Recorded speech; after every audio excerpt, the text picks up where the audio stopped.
Hello friends, good morning. चलिए शुरू करते हैं अपनी अगली क्लास। पिछली क्लासेस में हमने लगभग सारे एप्लीकेशन पढ़ लिए हैं गॉस लॉ के। अब बस एक और एप्लीकेशन बचा हुआ है लास्ट, जिसको कंप्लीट करते ही हमारा ये चैप्टर भी कंप्लीट हो जाएगा। ठीक है, तो चलिए शुरू करते हैं आज का टॉपिक। आज का टॉपिक है हमारा समरूप आवेशित। लिख देता हूं मैं, समरूप आवेशित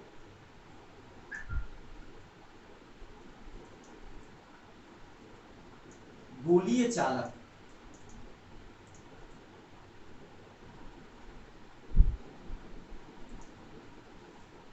के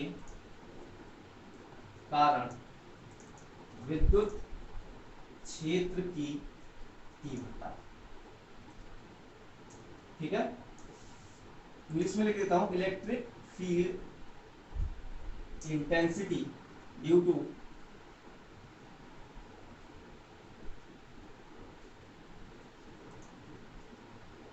यूनिफॉर्मली चार्ज स्फीयर। ठीक है, अब देखिए सबसे पहले हम स्फीयर बना लेते हैं, लेकिन एक बात ध्यान रखते हैं कि इसमें 3 केस बनेंगे। ठीक है, तो उन तीनों केसेस को हम 1 बाय 1 पढ़ेंगे और इसी वीडियो में कंप्लीट करेंगे जल्दी से। ठीक है, तो चलिए शुरू करते हैं। पहले डायग्राम बनाते हैं। देखिए सबसे पहले हमको निकालना क्या है, इलेक्ट्रिक फील्ड इंटेंसिटी किसके कारण, गोलीय चालक मतलब स्फीयर के कारण। ठीक है, स्फेरिकल कंडक्टर भी लिख सकते हैं इसको, या स्फीयर भी लिख सकते हैं। ठीक है, तो बनाते हैं पहले। हमने मान लिया ये हमारा क्या है, एक स्फीयर। ठीक है, और ये इसका क्या है, सेंटर। इसका रेडियस जो त्रिज्या है हमने क्या मान लिया, कैपिटल आर मान लिया। ठीक, ये क्या है, एक समान रूप से आवेशित है, यूनिफॉर्मली चार्ज है। मतलब हमने इसको क्यू चार्ज दिया है, तो ये क्यू चार्ज इसके सारे पॉइंट पर, सारे बिंदुओं पर एक बराबर रूप से डिवाइड हो गया है, वितरित हो गया है। ठीक है, इक्वली डिस्ट्रीब्यूट हो गया है। ठीक है, तो ये क्या हो जाएगा, हम यहाँ पे रख लेते हैं, ये हो गया हमारा प्लस क्यू चार्ज दे दिया इसको, और ये क्या हो गया, पॉजिटिव। ठीक, ये चार्ज हो गया। अब यहाँ 3 केसेस कौन कौन से बनेंगे। सबसे पहले हम पहला वाला केस पढ़ लेते हैं, केस नंबर फर्स्ट। जब हमारा पॉइंट कहाँ हो, इस स्फीयर के बाहर कहीं हो, इस गोले के बाहर हो, जिस पर हमको क्या करना है, इलेक्ट्रिक फील्ड इंटेंसिटी, विद्युत क्षेत्र की तीव्रता निकालनी है। ठीक है, तो पहला पॉइंट आप केस 1 डाल के लिख लेंगे कि जब बिंदु हमारा गोले से बाहर स्थित हो। ठीक है, when point is outside the sphere। ठीक है, तो फर्स्ट केस की बात करते हैं। तो अगर हमारा पॉइंट यहाँ कहीं बाहर है, तो यहाँ पे हमको क्या करना पड़ेगा, गॉसियन सरफेस बनाना पड़ेगा, क्योंकि हमने इसके लिए पहले कोई प्रूविंग नहीं कर रखी जिसका हम फॉर्मूला डायरेक्ट यूज कर लें। तो यहाँ गॉसियन सरफेस बनाते हैं। अब यहाँ कौन सा गॉसियन सरफेस बनाएंगे, अगर हम यहाँ गॉसियन सरफेस सिलेंडर बनाते हैं तो हमारा काम नहीं होगा। ठीक है, क्योंकि वो सिलेंडर इस पूरे को कवर नहीं करेगा। ठीक है, तो हम यहाँ गॉसियन सरफेस भी क्या बनाएंगे, स्फीयर ही बनाएंगे। ठीक है, तो स्फीयर बनाते हैं। गॉसियन सरफेस की प्रॉपर्टी आपको पहले से पता है कि वो उस पॉइंट से पास होके जाना चाहिए जिस पॉइंट पर हमको इलेक्ट्रिक फील्ड फाइंड करनी है। ठीक है, ठीक, ये पॉइंट हो गया, ये पॉइंट हो गया हमारा क्या, पी हो गया। हमने यहाँ पे एक छोटा सा एरिया अज्यूम कर लिया, जिसको हमने क्या मान लिया, डी ए मान लिया। ठीक है, और यहाँ पे इलेक्ट्रिक फील्ड हमारी क्या है, ई है, और दोनों के बीच में एंगल थीटा कितना है, 0 डिग्री। ठीक, देख लीजिए दोनों क्या एक दूसरे के पैरेलल है। ठीक है, तो पॉइंट पी पे इलेक्ट्रिक फील्ड के लिए अगर हम बात करते हैं तो क्या करना पड़ेगा, सबसे पहले हम उसके बेसिक फॉर्मूले से बात करते हैं। केस 1 से, केस 1 से अगर हम बात करते हैं तो बेसिक फॉर्मूले से हम क्या जानते हैं, डी फाई जो होगा हमारा इस छोटे से एरिया के लिए, डी फाई क्या होगा, E D A cos theta. चूंकि थीटा हमारा क्या है, 0 डिग्री, इसलिए कॉस थीटा की वैल्यू कितनी हो जाएगी, 1, और 1 से मल्टीप्लाई करने से कोई फर्क नहीं पड़ता। तो डी फाई की वैल्यू हमारी कितनी हो गई, ई डी ए। या अगर हम टोटल फ्लक्स फाई निकाल लें तो वो इंटीग्रेशन ऑफ क्या हो जाएगा, डी फाई। यहाँ लिख लेते हैं टोटल फ्लक्स, हिंदी में आप लिख सकते हैं कुल फ्लक्स, फाई हो तो फाई बराबर क्या होगा, integration of d phi, d phi की वैल्यू पुट कर देते हैं इंटीग्रेशन ऑफ ई डी, ठीक है।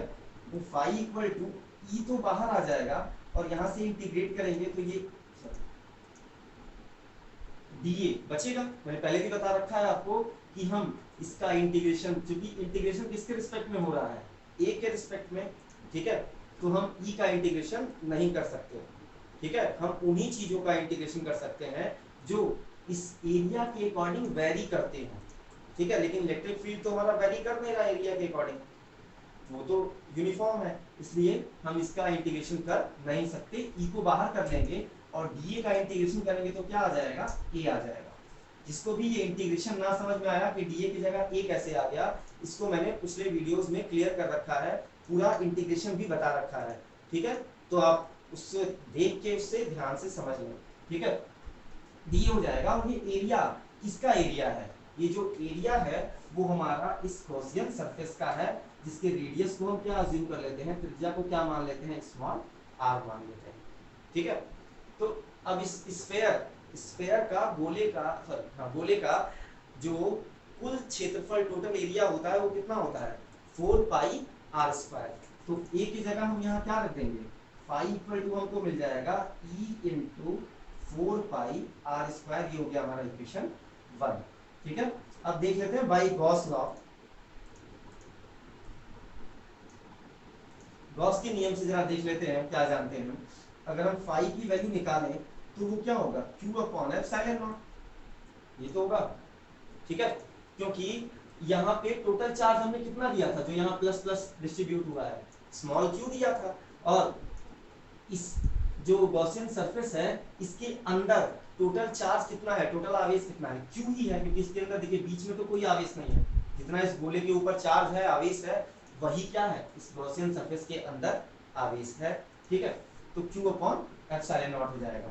अब चूंकि हमने एक ही चीज फ्लक्स दो अलग अलग फॉर्मूले से निकाली है एक ही चीज के लिए, तो क्या होगा, ये दोनों क्या होंगे, इक्वल होंगे। तो बाई इक्वेशन 1 एंड 2 हिंदी में लिखें तो समीकरण 1 तथा 2 से क्या हो जाएगा, E into 4 pi r square, ये जो होगा क्या होगा, इसके बराबर Q अपॉन एप्सिलॉन नॉट के। तो यहाँ से E की वैल्यू निकाल लेते हैं, तो ये क्या हो जाएगा हमारा Q upon 4 pi epsilon naught r square. इसको थोड़ा सा सही करके लिख देते हैं, तो E इक्वल टू हमारा क्या आ जाएगा, E आ जाएगा 1 upon 4 pi epsilon naught Q upon r square, ठीक है। ये हमारा केस 1 था, ठीक है। अब तुरंत हम इसके केस 2 के बारे में डिस्कस कर लेते हैं यहीं पे, ठीक है। तो अगले केस में जो हमारा केस 2 है, केस 2 क्या बताता है, जब हमारा पॉइंट क्या, जब हमारा पॉइंट जो है वो किस पे हो, इस सरफेस के ऊपर हो, ठीक है। पहले क्या था, इस स्फीयर इस गोले के बाहर था, अब इस गोले के बिल्कुल ऊपर हो, अगर ऐसे बॉल बनी है, फुटबॉल है अगर, तो फुटबॉल के बिल्कुल ऊपर ही हो, ठीक है। तो हम क्या करते हैं, इस डायग्राम को चेंज करते हैं। अब हमारा जो गॉसियन सरफेस होगा वो यहां से खत्म हो जाएगा, ठीक है। गॉसियन सरफेस यहां से खत्म हो जाएगा, क्योंकि पॉइंट P हमारा कहां आ गया, पॉइंट P हमारा आ गया यहां पर, ठीक है, सरफेस के ऊपर, ठीक है। तो अब गॉसियन सरफेस ही कहां बनेगा, बिल्कुल हमारे स्फीयर के ऊपर ही बनेगा, क्योंकि गॉसियन सरफेस क्या होता है, उस पॉइंट से पास होना चाहिए। तो जो गॉसियन सरफेस है हमारा वो भी इसी के ऊपर ही बनेगा, ठीक है। मतलब स्मॉल आर जो होगा वो कैपिटल आर के क्या हो जाएगा, इक्वल। बाकी सारी प्रूविंग सेम होंगी। अगर सेकंड केस की बात करें तो डिफरेंस क्या आएगा, अंतर क्या आएगा, कि जो स्मॉल आर हमने पहले क्या हुआ था, बड़ा माना था, अब स्मॉल आर और कैपिटल आर दोनों क्या हो जाएंगे, बराबर। मतलब जो हमारा स्फीयर है, गोला है, उसकी त्रिज्या, उसका रेडियस, और जो हमारा गॉसियन सरफेस है उसका त्रिज्या, उसकी रेडियस, ये दोनों क्या हो जाएंगे, बराबर, ठीक है। तो इस केस में स्मॉल आर किसके बराबर हो गया, कैपिटल आर। तो बाय इक्वेशन 3 समीकरण 3 से हम बात करें तो विद्युत क्षेत्र की तीव्रता E बराबर क्या हो जाएगी, 1/4 pi epsilon naught Q upon small r की जगह कैपिटल R रख देंगे तो कैपिटल R स्क्वायर हो जाएगा। ठीक है, ये हमारा हो गया केस 2। ठीक है, यहाँ तक हमारा केस 2 कंप्लीट हो गया। अब हम बात कर लेते हैं जरा केस 3 की। केस 3 की बात कर लेते हैं। ठीक है, ये हमारा केस 3 है। केस 3 में हमारा पॉइंट कहाँ चला आएगा, हमारा जो पॉइंट आ जाएगा वो कहाँ आ जाएगा, इस सरफेस के अंदर। हमने मान लिया सरफेस के अंदर यहाँ पे कहीं कोई पॉइंट है P, जो हमारा क्या है, जिसपे हमको इलेक्ट्रिक फील्ड इंटेंसिटी विद्युत क्षेत्र की तीव्रता ज्ञात करनी है। ठीक है, तो यहाँ पे अब हमको क्या करना पड़ेगा, गॉसियन सरफेस जो नया वाला ड्रॉ करना पड़ेगा। पुराना गॉसियन सरफेस हम हटा देते हैं और नया जो गॉसियन सरफेस होगा हमारा वो क्या होगा, इस पॉइंट से पास होके जाना चाहिए। स्मॉल r मान लेते हैं, ये हमारा गॉसियन सरफेस हो गया। ठीक है, अब यहाँ एक चीज देखिएगा, यहाँ क्या है, हमको अगर निकालना होता है, अगर हम सेम फॉर्मूले 3 से बात करें तो हमको क्या करना पड़ेगा, इस चार्ज की वैल्यू पुट करनी पड़ेगी। और केस 3 में ये हमारी गॉसियन सरफेस के अंदर, बाहर नहीं जाना हमको, अंदर कितना चार्ज है, इसके अंदर कोई भी चार्ज अवेलेबल नहीं है, क्योंकि हमारा स्फीयर फुटबॉल की तरह से क्या है, अंदर से खोखला है, हॉलो है। ठीक है, इसलिए यहाँ पे अंदर क्या होगा, चार्ज नहीं होगा, क्योंकि हवा में तो चार्ज उड़ते नहीं है। इसका मतलब क्या है, अगर फुटबॉल है तो फुटबॉल के अंदर तो हवा ही भरी होगी, और हवा में क्या होगा, चार्ज आवेश नहीं होते हैं। ठीक है, इसलिए यहाँ पे इस गॉसियन सरफेस के अंदर चार्ज क्या होगा, 0।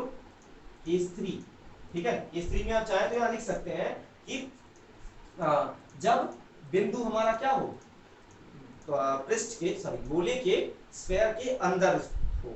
ठीक है, तो Q इक्वल टू क्या हो गया हमारा, 0 हो गया। तो फिर बाय इक्वेशन 3, समीकरण 3 से अगर हम बात करें, समीकरण 3 से बात करें तो E equal to 1/4 pi epsilon naught, Q की जगह क्या रख देंगे, 0, और R स्क्वायर, तो ये R स्क्वायर ही रहेगा। अब 0 में किसी भी नंबर से डिवाइड करें तो क्या आता है, 0, मतलब E की वैल्यू कितनी आ गई, 0। ये भी पॉइंट कई बार ऑब्जेक्टिव में आपके पेपर में पूछा जा चुका है कि किसी हॉलो स्फीयर के अंदर, मतलब खोखले गोले के अंदर विद्युत क्षेत्र की तीव्रता कितनी होती है, तो आपको याद रखना है E की वैल्यू कितनी हो जाएगी, 0। ठीक है, तो ये आपके तीनों केस बने हुए हैं आपके सामने। ठीक है, आशा करता हूँ आपको चीजें समझ में आई होंगी। ठीक है, तो आज के लिए इतना ही, मिलते हैं अगले वीडियो में एक नए चैप्टर के साथ। Thank you.